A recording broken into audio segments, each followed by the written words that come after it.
Hello, hello, hello. Welcome to the Business Plugs Mixer. Hi, my name is Linda Murray Bullard. They call me the Business Plug. You are going to enjoy today's show. We are talking about starting from zero, like literally starting from zero. We're going to talk about startups and finances and a bunch of things. The Business Plugs Mixer is about business people for business people on business topics. And so we're so glad you're here.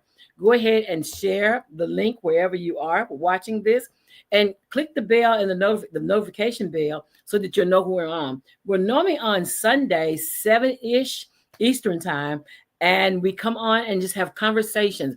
If you are interested in seeking funding right now, we're doing some funding workshops. We have one coming up on May the 31st. So reach out and let's connect to teach you how to get set up so that your business can be available and accessible to capital. We're doing that whole thing this year, and it's called Capital Readiness. I forgot the name of it. It's called Capital Readiness, and we're helping you to get your business positioned so that you can get capital readiness in contracting, in loans, or in investors. Whatever your goals are, we're here to support you.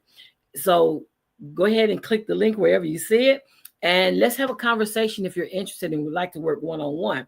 Otherwise, I hope to see you on May the 31st at noon, where we're going to be doing a workshop that's going to help businesses get positioned so that they can have access to capital. All of that done, I'd like to introduce you to my guest. We just connected. She actually met her from Meals Knows Bills, who did a wonderful, wonderful presentation for me a few Saturdays ago about finance and helping business owners understand. She was one of our speakers at Ready, Set, Funded. And I said, oh, well, can you come on the show? She was like, no, Jen needs to come on. And so Jen and I have met. We've talked and we're like, well, yeah, Jen needs to come on and talk about her startup journey and talk about financing and the things that she does out in Missouri. So with no further ado, ladies and gentlemen, let me introduce you to Jen Fizer. Hey, Jen. Hi, thanks for having me. Oh, thanks for coming. I appreciate your yes. So Jen, tell my audience, who is Jen Fizer? Who is Jen Fizer? Well, I am the owner of MKB Co, which will be buying Mills Knows Bills. Yeah, this is very exciting. It's June 1st is the day that I take over, and that is very quickly ticking by. So It is. It's coming fast. Yes. So, we talked about this, I think back in February or March is when Mills had brought the Yeah, idea to me of buying it. And June seemed so far away. And here it is. It's around the corner. So exactly. So we were talking about what you do. So what is it that you do in like LKT? MKB, Mills Knows MKB. Bills. So we're shortening it. MKB. Okay. We're gonna go with MKB. So we do fractional CFO and bookkeeping work. So you were just talking about being ready for capital infusions, and that is what we do. We help you get there. We help you get your Absolutely. books straight. We help you know your numbers, all of those things, so that if you need a loan, you can just walk into the bank and apply. You're already ready. That's Financially, absolutely. And yes. that's a big thing. That is a huge thing because a lot of times you and I were talking about how when people go in themselves and they really don't know what they don't know. Mm-hmm. They When they're do. sitting outside. Yeah. And a lot of, especially when you're in that startup mode or you're in your first couple of years of business, usually the one person you're talking to is your CPA that's doing your taxes once a year. You might talk to them twice a year. Um, and depending on how good you are at like keeping all of your stuff straight, they may be able to kind of put together a decent profit and loss statement for you to take to a bank, but more than likely they're just looking at receipts, right? And like what came in and out of the bank account. Absolutely. So we start with bookkeeping. That's kind of our like the basic or the basis of our practice here, making sure that your bookkeeping is up to date very regularly. We personally keep it up to date on a week to week basis, but if you're the business owner, at least checking it once a month, getting all of your transactions categorized, all of those like really fun tasks, right? Yeah. Uh, that will help you actually as you go into a bank. A lot of Uh-huh. businesses that are using, QuickBooks or Excel, whatever it is that you're using, the less time that you have to spend like ahead of that time going into the bank or getting a loan, getting a credit card, getting a line of credit, whatever it is that your business needs, the faster you can get that funding. Because a lot of Mm, times we're looking for funding like when we need it now. So, the shorter you can cut that time down, the better. absolutely. And so how did you come into this industry? Oh, that's a long story. Let's go back. No, just kidding.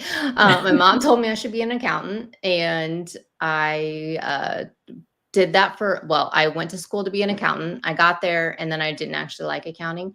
And this is a funny story where it's all full circle, right? And so I got a degree in ag business. So like farming cows, all of that kind of stuff.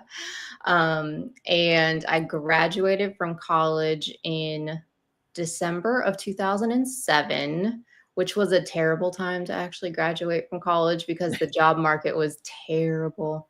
So then I got like my first couple of jobs were terrible jobs. I mean, I didn't make any money. I worked long hours, all of that. And I was like, maybe my mom was right. I should maybe have listened to her. So then I went back to school for accounting for real that time. Um, and that's how I got it. And for a while, I worked for a farm as a CFO. That was kind of where I kicked off my accounting journey. And that was 10-ish years ago, 10 to 12 years ago, something like that. So I've been in it ever since. I And love it. I yeah, love I it. love small business and it's like the base, it's the foundation of your business. So Mhm. it's my easiest way to help people is by speaking numbers for them. I love it. The part that most business owners run from, right? Mhm. Yeah. They're like, "What? I just want to sell something, ma'am. I don't really Uh-huh. want to know my numbers." But but it makes a better business owner when they know their numbers, right? Mhm. It does, and that's always something that gets said, like, "Know your numbers," but what I've found is, like, people know that saying, but they don't actually like, what numbers do you need to know? Yeah, yeah. So, there's some important ones that obviously you wanna know how profitable you are, both on, like, gross profit and net profit, both are very important numbers to know, but even just, like, how much are your average weekly expenses? Like, Mm, that's an important number to know because you need to know how much money you need to get in the bank that week. So, absolutely. those are some of the things that I, as a CFO, will help businesses figure out. I love it. I love it. And so when people are out, let's say they've started this business, again, the majority of them only want to sell something. Mhm. They only want to sell something, but your company helps them to do what? So I specifically like the bookkeeping piece keeps everything in line. Everything that's already happened, we make sure that your data is good, that you have good Mm, data to work from. And then as a CFO, I am actually looking forward. So we're doing the proactive financial planning, giving you your sales target for the month or the week or whatever it may be, telling you you need X amount of dollars in sales in order to sustain this business for the next 13 weeks. We do mm, 13-week cash flow projections. Um, it's just being that kind of partner that's like looking for the red flags before you might be able to see them. mm. A lot of businesses like they might be, especially early on, you're like just working like hand to mouth, right? Like we get a little bit Doing in, all the we things. spend it. So we help to help the business owner make like smart financial decisions with any money that is coming in. We're the ones that are saying, "Hey, you have payroll next week. Let's set Mm, aside some money this week so that you can actually pay the people when their paychecks are hitting." mhm, So those kind of things that are like in the beginning, it's just that like short cycle stuff. But as you are in business longer and you have higher sales, more people involved, then we're looking at longer term financing options, helping them get loans. Some of them are getting SBA loans and purchasing equipment and buildings, things like that. So we're just really a partner for the business long term. I love it. And the fact that you're bringing financial knowledge to it because you have the experience of seeing the train about to wreck before it wrecks, right? Yeah. Yeah. And that's it's nice. Not that you want a bit, you don't want anybody to be in that situation, right? But Right. if I can tell you a month ahead of time that you like, if you didn't know that you're in financial trouble, maybe you've never looked at your profit and loss on a monthly basis. And I am going to tell you that every June you have terrible sales, Mm. but you didn't know that. So I can help prepare you for that and set aside some money. Maybe May is a really good month. We'll set aside some money now so that June, when it comes, you're not like scraping the bottom of the barrel Mm. for every last, or pulling up the couch cushions looking for pennies. Yeah, find those Mhm. coins. Absolutely. But that's the thing is because most people who are, especially in the startup mode, and I've ran into customers who've been in business and they have not paid attention to the cycles, right? Mhm. Because there are trends after you've been in business a couple of years, you can kind of match and kind of start seeing the trends starting to Mhm. form. But then understanding, okay, what does that mean and how do I get in ahead of it as opposed to being reactive? Mhm. Yeah, for sure. It's kind of a big one for us too, because a lot of times the business owner generally knows like, oh yeah, the winter is slow. But to them, that might mean January and February. But Mm. if you really look at it, it's like, oh, well, it's actually like December through March or Mhm. April. So it's Mhm. kind of knowing, like having data to back up your gut That feelings. part, yeah. Yeah, and I love that because a lot of times business owners are being emotional in their Mhm. decision makings as Mhm. opposed, well, I think, and but then you're sitting down and say, no, no, no, this is what the data says. The data says this, and the data is always correct. Like it doesn't have emotions tied to it, and it Mhm. is what it is. And so Mhm. helping them to understand that could be a game changer in starting to actually be a business that is responding with data Mhm. instead of responding with emotions. Yes. And let me give you an example. I was talking to a client a few months ago, and they're in the construction industry. So I was asking, we were talking about their pipeline and Okay. like how many jobs they have in the pipeline. And they're like, oh, we've got, 5 jobs that we can do in the next couple of weeks. And as I was digging into the numbers a little bit more, they have to pull permits in different areas. And so I was like, okay, well, how long does it take you to get a permit? And they were like, oh, like 3 to 4 weeks. And I was like, okay, so that job that you sold today, you can't actually do it for another month because You that's have to how put long it's them going there. to take you to get the permit. And then it was like you could see the realization in their eyes of like, oh, shoot, I need to have way more in the pipeline than just like, one sale a day. So then we got to this point, I'm like, okay, now how many jobs can you do in a week? And then we're going to like multiply that by the number of weeks that it takes in order to pull these permits. So I think came to the conclusion that they need like 40 jobs in the pipeline at all time. Wow. And that was something that they hadn't really ever like thought through the math on, like, okay, well, yeah, we're selling stuff, but you can't, like, if you're selling stuff that's out in the future, that's helpful, but you need to make sure that those next 4 weeks are always full. Absolutely. Because how do you get there? Like Mhm. if it's several months away, how do you prepare your business to be positioned so that you don't crash and burn? Yes. And that actually, so that gap too is a lot of times where businesses fail, right? Like Mm, they're like, oh, we have all these sales that are or stuff in the pipeline, but we actually can't make it to even get to the part where we're fulfilling that. that So that's part of what I do to help. I love that because that's what happens when you don't know what you don't know. Mhm. And Mhm. so most of the people that start businesses have came from one department in a business. Mhm. And so they know what they know, like their craft, their product, their whatever they're doing. They know those things. But then when you go into entrepreneurship, like you have all the hats. And Mhm. so you don't know HR decisions, you don't know financial decisions, you don't know all these other things are new. And if you're a person that does it in your household, business finances are a little different than personal finances. So it takes a whole different, another mindset for a business owner than it does person. Because a lot of people try to run their business like they run their house, and it's not quite the same. Yeah, I can give you another example here of, so I owned coffee shops for a couple of years.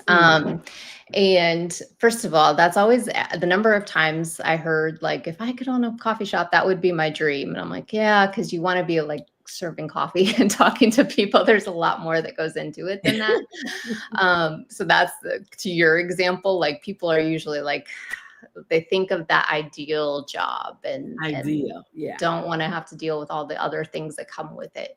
But in the coffee shop world, it was a coffee shop and restaurant. And so inventory was a huge, and that's one of those things, like food inventory, like once that train is going, you can't just like stop. You can't just not serve food, right? Right. You need to have it going, and ordering. You don't want to order too much or too little. So like figuring out like what's the ideal amount of food that we need, and at what point do I adjust? And that may not seem like finance, but it factors into it, right? Like you need to know how much you have to budget and how much you can spend. And if you buy this much, you need to expect this much in sales. You can't, and how much is going to go to waste? All of these little things. It's like that financial operations piece. Absolutely. And then it's your cost of goods sold. Like how much do you need to have to even buy more to restock the inventory? And are you priced right? Exactly. That too. That's a big part. Like if you're constantly spending $1,000 a week in food to stock the restaurant, then you need to be selling X amount to make sure that your profit margin is high enough on those things, and you've got everything priced right. But that goes for any industry, right? Whatever it is you're selling, you need to make sure it's priced right. Absolutely. But I love that you talked about the food industry, because 90% of them go under. Right? 90% don't make it. And it's not because they have bad product or their service. It's because many times they run out of money. They run out of, sustainability. Yeah. And so creating that sustainability plan that is actually based on data and not emotions. And that particular industry, your margins are very tight. So there's not a lot of room for error. Yeah. Right? And that's unfortunately what happens. Yeah, because when I'm coaching new businesses, and we get to price, and they're like, well, I'm just going to go lower than my competitors, which that strategy works for about 30 days. Yep. And then you figure out why your competitors were high. Yeah. Because then the bills come in, and you think, oh wait, I can't pay the lights, I can't pay the water, I can't pay, and how do I get out of this? Then you start raising prices, right? And you figure out very quickly, oh, that is a great price. Or the thing, like you get your customers used to paying a lower price, and then all of a sudden you're raising it to what you need them to be, and then everybody's upset at you for having the prices at what they should be. Because they go up incrementally. They're like, I'll go up a quarter, or I'll go up a nickel. But then next thing you know, they're going up and up, and people look back and think, well, wait a minute, they went up a whole $1 this year. What is this? And so I always teach strategy to my business owners that is not a good strat. That is not a good strat. Going in under your competitors is not always a good rate. And now I've never seen it be the best strategy. Most times I tell them that the market is already set. So give your customers value at that price point. Yeah, and that's it's definitely, pricing is its own like game here, right? Like trying to figure out the right pricing for an industry, so that the competitor research is always a good thing to do before you either go into business, or while you constantly be checking your competitor's price while you are in business. That's something you want to make sure that you're not like falling behind. And that's the thing, is a lot of times people know, like I always encourage them, they need to know their industry from local to statewide to national, right? So most times they just know what's going on around them. If they know that, they only know, well, I know Mr. Sam over here sells what I sell, and his price is this, that, or the other. But they don't know what the industry's outlook is. Like they are not connected to the Department of Labor. So for that reason, we send them to the SBDC, the Small Business Development Centers, anywhere in the United States, so they can get that generic base understanding of what they're looking at when they're talking about businesses. Mm-hmm. Like I always send them, all of my clients, all of my students are referred to their local small business development centers, because that is free resources that they have access to before they come to us, the professionals, and pay. Mm-hmm. Yes. But Use it all gives them those that, free resources. absolutely, it gives them that first baseline of information that they need, so that Mm-hmm. when they are in our chairs, or when they're in conference with us, we're not teaching them, okay, what is a break-even point? Like Mm-hmm. that's a waste of time if you could have learned it long before you got to us. Yeah. I would much rather teach them strategies that they can implement than be, oh, this is what a cost of goods sold is. Like they should know that already before they come to me. So understanding that level of knowledge and using those free resources like SCORE and the SBDC that's available all over the United States Mm-hmm. has been one of the game changers for the people who come to me, because they come prepared, and I have no reason to be cheap. I'm not trying to undercut anybody, but it's based off of the experience that you bring to the table. Mm-hmm. And that's kind of same with our pricing as well. We're not the cheapest, but you're getting way more value. Exactly. And you have somebody that you can ask these questions to. You got my phone number. You can text at any point and be like, I'm in crisis mode. What do I do? Or we celebrate victories with our people as well. So we like to be partners in your business and help you navigate through those rough times and good times. We like both. Absolutely. Absolutely. And so Jen, so you service the entire United States, right? Mm-hmm, mm-hmm. Because finance is not local like insurance. They can only be in Yeah. certain regions, states where they're licensed, but finances covers the entire United States. So it doesn't matter where a person is located, your office can serve them. Yes. Yeah. We have our clients are all over the US. I actually have a few clients that their businesses are located in the US, but they're Spain, Costa Rica. We've got some people outside of the US. So I always am envious of them when I get on my Zoom I calls and I'm know. like, where are you at now? On the beach, Somewhere warmer than Missouri. enjoying For sure. life. Yeah, I do that too. Like I have a few business buddies in Mexico. Mm-hmm. And it's always warm, and they're oh, it's 84 or 74 when it's like freezing here. But Like, yeah, do you need anybody to visit you in January? Anything like exactly, maybe an exactly, on-site visit? exactly. That's a house call with benefits. Yep. I won't even charge you. Let me just come help you with your business. Absolutely, absolutely. So when someone's watching this interview, Mhm. what one or two things would you like for them to take away from it? Yeah. So I know I'm going to go back to what we already said about know your numbers, but Mhm. figure out it doesn't have to be all. You do not have to be able to rattle off every single number off your P&L. That's not what we're looking for. But what I mean by that is, as a percentage of your revenue, how much should your COGS be? I'll use my restaurant and coffee shop as an example. So of my revenue, the COGS needed to stay at 30% or less. Mhm. And then my payroll needed to stay at 30% or less. My rent needed to be 10% or less. Mm.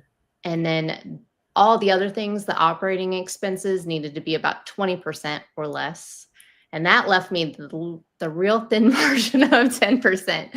But knowing that, it would help me or anyone, if you know that those are your numbers that you need to hit, if you, based on your sales for the week, where should your payroll be? Mm. Where should how much inventory should I be buying based on what I just sold?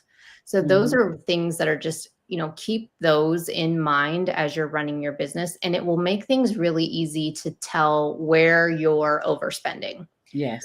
So you can, if your operating expenses are suddenly like 60%, figure out what the heck's happening. Something's happened. Yeah. Or you're going to have to raise your get more sales. So Yeah, that, those are the exactly. only two options. Right, because you only have two things to do. Like you have to get more sales, raise prices, or cut your cost of doing a business. Exactly. Yeah, it's very simple. Finance actually is very simple when you put it like that. It's like you either have to make more revenue Yeah, or cut expenses. Those are really it. absolutely. But we prefer generally, we like to go through and see where there's waste. A lot of things that I look at are like software subscriptions, because those are so easy to get out of hand, and before you know it, you can be spending hundreds, if not thousands of dollars on software subscriptions per month. Just because everything's like, oh, it's like $12 a month. Oh, it's only $35 a month. You know what I mean? Like those start to add Yeah, up really they fast. do. So if you're like, where is all my money going? Check that first. Yeah. and, Um, and and sometimes it's duplication, right? Overlap. mhm. Like, Yeah, did you like know this one has that feature that you don't mhm, need this one over here? exactly. I'm actually going through that with another client right now, because they've got, I don't like 10 different systems. They're like, well, this one does this piece and this does this. And I'm like, okay, are all of those things actually important? And does any one of these do all of those things? Mm, So that's, just when I'm initially taking on a client, I go through line item by line item and just see like, what are you spending your money on? And is that an important piece of your business? absolutely, absolutely. I was meeting with a client yesterday, and I was telling her like we were going. I teach the fundamentals, right? So teaching the fundamentals of Smart Sheet. Hmm. And we were going through it, and she was like, wait a minute, my company just spent a lot of money doing, this type of thing. So what does that look like? And so when you're talking to a client and then you show them, because a lot of times they don't know Hmm. what all the different softwares do. And Hmm. so going and looking at all the capabilities of what they already have and then showing them how to get the best out of those relationships helps them to save money. Hmm. Yeah. And that's like, as you have a bigger team, this happens too. Like, oh, this team needs this software, but they're not talking to this team over here. Right. And so Yeah, there's two different teams running something that's like, well, we could either share the subscription, or one of these will do what the other one is needing also. And absolutely. Absolutely. And so, that's an instant share. I mean, that is an instant savings. yeah, so that's just always something that's like super, it's easy to miss, but it can Mhm. make a big impact on your finances. So, It really can. It really can. And I love that people are auditing now, going mm-hmm, through and trying to make sure that they're as lean as possible. mm-hmm, And you always, as a business owner, you always want to do that. Like you want to take the time at least annually to go look. yeah, Can you get better pricing? Because for myself, I was paying car insurance and it was like 250 something dollars a month for just the car. And mm-hmm, then by shopping around, I was able to cover the business, the car, and get a workers' comp all for less than that price. mm-hmm, But if you yeah, don't shop around, and this is what the agent was like, a lot of people they just pay it, pay it, pay it. But if you never ask questions, you can never get answers. mm-hmm, So it's really taking the time to evaluate what you're spending and being very aware of how you may be spending more than you need to. yeah. Well, and that's always like, have you ever, Sirius Radio, I feel like is, I subscribe to it, but every year, like, I don't even know, in June, all of a sudden it goes up to $35 a month. And I call them Yeah. and I'm like, I'm going to cancel this. And they're like, well, would you be willing to pay $7 a month? I was like, Yes. yeah, for Yeah. $7 a month, I'll keep I used it. to have Siri, so I get it. Yeah. Yeah. No, well, see, so I found Alexa. I And know. so Alexa's in the house, but Alexa's also on my phone in the car. So that Ah, way I got rid of that cost. But I know. I'm always like, I should don't even really listen to the radio in the car, it's but good when you travel though. It's great it when you're is. traveling. It You is don't ever really have to change a station. right. Yeah, Don't yeah, have to yeah. use your data. Exactly, exactly. And then it was, if the things that you like, the frequency of those things. But again, learning that Alexa does the same thing was a game changer for me. Mhm. So Yeah, that's smart. yes, I tell you. But yeah, but it's doing that. So always being aware. So I wanted, as we close, I want to thank you for your yes. Thank you for coming on. And please tell them how they can contact you directly if they have questions about wanting to get you in and wanting to find out about how they can get stronger financially. Okay, so the easiest way to reach me is probably via email. And I'll give you the shorter one, Jen, Jen at mkbco.com. That one is I have two, or you can do Jen at Mills Knows Bills, but that one's a very rhymey name and people always spell it wrong. So, Yeah. but you can find our website, millsknowsbills.com. We're on Facebook, Instagram, all of the places. So Absolutely, absolutely. And so it would be worth it for you all to reach out to her directly to get into set up an appointment about your business and how you can become stronger financially. It's all about positioning. It's all about knowing what you don't know. And you have no idea what you don't know because you don't know it. And so this is an opportunity for you to get to know your finances better. And again, thank you, Jen, for joining us as I close. My name is Linda Murray Bullard. They call me the Business Plug. You just tuned into the Business Plugs Mixer, and we're here Sundays at 7 p.m. Eastern Time. So I say 7-ish Eastern Time because of technology. Who knows? But in any case, we're glad that you're here. We'll join us next Sunday at 7 p.m. Eastern Time, where we'll teach you more about business, having business conversations with business people for business people. You all have a great week, and we'll see you next week at 7 p.m. Eastern. Bye-bye. thank you.